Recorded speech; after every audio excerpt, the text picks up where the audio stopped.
Deviled chicken wings. Hi, what's up? 3.5 kilos of chicken wings. Kumain ka na ba? Tara, luto muna tayo. So tara, timplahan natin.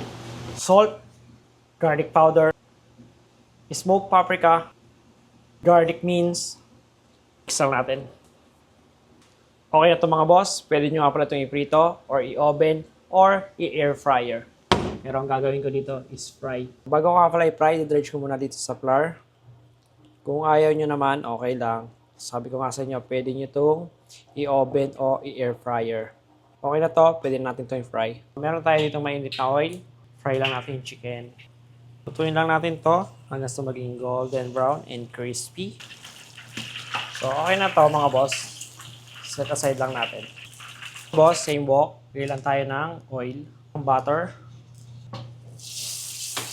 onion, ginger, garlic, munti ka na makalimutan. Isa lang natin to for 2 minutes. Ketchup, mustard, sambal olik, hot sauce. Bali, ang gamit ko dito is ABC. Salt. Mix lang natin to. Kung sa sambal olik, pwede kayo pag gusto nyo pa ng mas maanghang.